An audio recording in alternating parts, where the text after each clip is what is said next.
Magandang buhay mga kaaraw. Thank you Lord. Everyday nagising is a blessing. Maraming salamat po. Anyway, kahit na tayo sobrang pagod, pasyal pa rin tayo dito sa ating kapaligiran. Lalong-lalo na pasyalan natin ang ating tumati ngayon. Ayun. Nandun na si Kabusing ngayon. Kasi nga, titingnan niya ulit, didiligan niya ulit bago kami matulog. Or bago gumabi, kailangan niya uling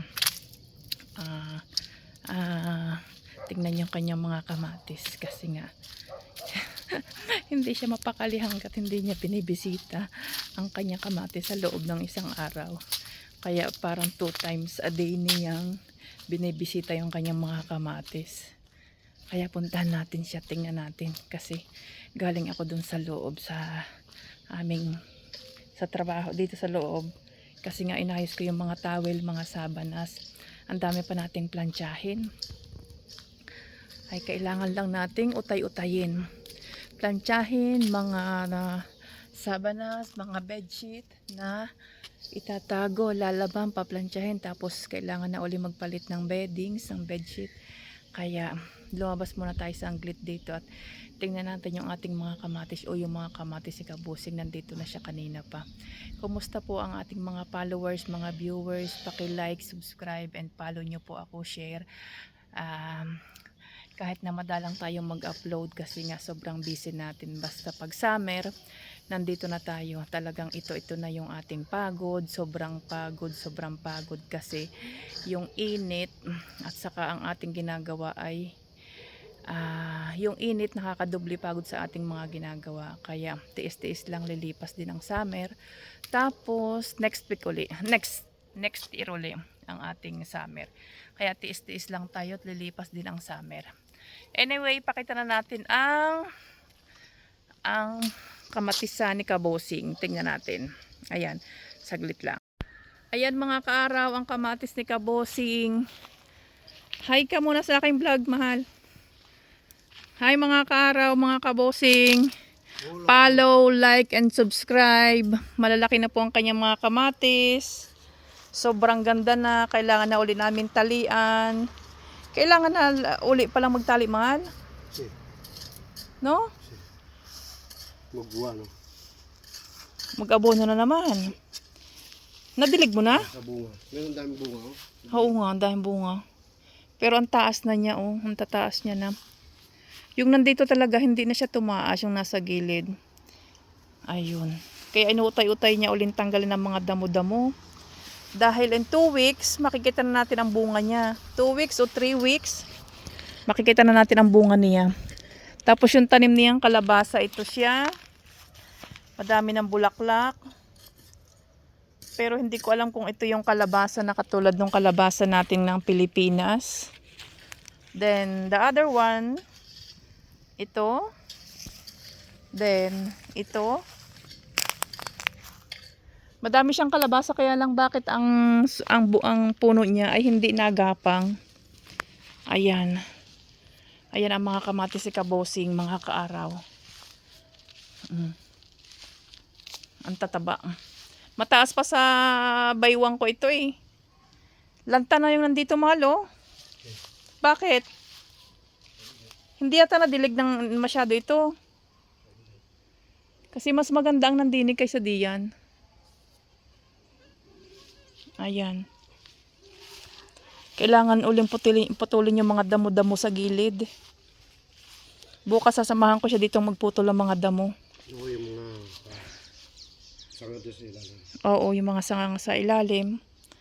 Kasi nga, kailangan na uling talian. Ang dami. Ngayon kasi hindi ako makakatulong sa kanya kasi wala akong long sleeve. Eh pag ako nag-stay dito, siguradong puputaktihin ako ng lamok. Kaya siya lang muna tapos magdidilig siya tapos bukas medyo kakunti na yung aming gagawin sa loob at ang aming serbisyo ay kukunti. Pero matatapos, pag natapos yung aming serbisyo sa loob ng trabaho, di pupunta kami dito ganitong oras kasi alas 8 ng gabi is maaraw pa kaya okay lang na dito magtrabaho ng tigka kaunti. Ayun. Matataba na siya. Na ano na siya na humahapay na kasi nga kailangan ng talian. Maraming ibubunga itong kamatis na ito. Mananawa na ang aming mga amo dito. Mananawa na rin kami sa tomato sauce. Kasi gagawin yung tomato sauce at saka salad. Yun. Kaya tiyaga-tiyaga lang. Ito na lang padadaan yung tubig. Hindi na yung pinaka-shower. Shower din, pero Ayan mga kaaraw, nakita niyo yung kamatis ni Kabosing. Yung aming tanim na sitaw namatay. Kasi dito yung side na ito medyo kakaunti ang tubo ng kamatis. Hindi ko alam. Maraming salamat sa patuloy niyong suporta, follow, like, and subscribe. Thank you sa inyong lahat. Ayan, ang ating mga kamatis. Sobrang gaganda na ng mga kamatis natin. Niya. Ha? Ang tataasan ng kamatis ni Kabosing. Kaya tomorrow and Friday, tutulungan ko siyang magtali-tali ulit ng kanyang mga puno. At kailangan niya uling bawas-bawasan yung mga damo sa gilid kasi nga madami na uling tumutubong mga damo. Ayan. Super gaganda na niya. Mataas na kasi gasintaas na ng baywang ko. Yan mga Kabosing. Mananawa na sa kamatis ang amo namin. Kaya bukas kakaunti ang aming gagawin, ang aming serbisyo sa loob ng bahay. Is tulungan ko siya dito mag-alis-alis sa mga damo, magtali-tali uli. Dahil yung malalaking puno kailangan namin talian. At kasi tumataas na siya, ay humahapay. Yan.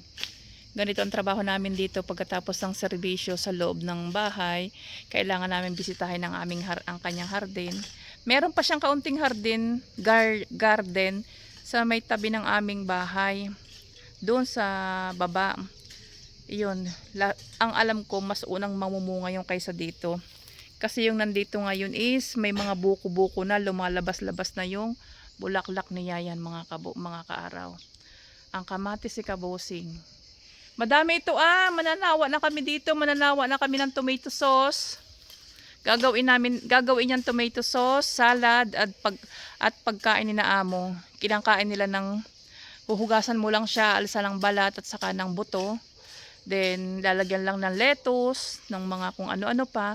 Gagawing salad. Yun. Ang ganda ng kanyang kamatisan. Ayun. Sobrang tataba.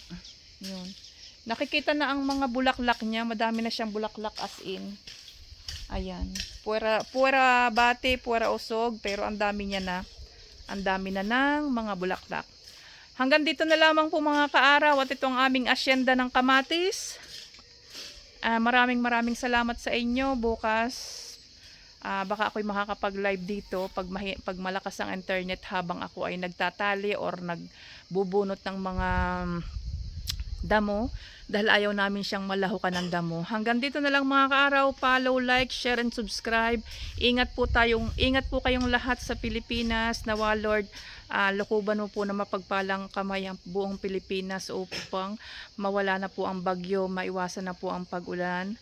At nawa po iligtas nyo ang buong Pilipinas sa lumalaganap na tag-ulan, tag-bagyo at tagbaha. Nawa iligtas mo po lagi sila. Ayun, patuloy po tayong manalangin. Sama-sama nating ipanalangin ang buong Pilipinas sa lumalaganap na bagyo ngayon. Talaga pong nakakalungkot yung mga nababahaan, yung mga pananim na aanod ng tubig at yung mga bahay na nalulubog sa baha. Kaya sama-sama po tayong magdasal para sa kaligtasan ng ating buong pamilya at ng buong Pilipinas. Yun. Maraming salamat mga kaaraw. Hanggang dito na lang ang aking mini vlog for today. Ang pagbisita at pag-update sa kamatisan ni Kabosing. Ayun, maraming salamat po. Hanggang dito na lang. We love you all. Salamat Lord. I love you all and God bless. Enjoy lang po tayo at happy lang tayo. Bye-bye!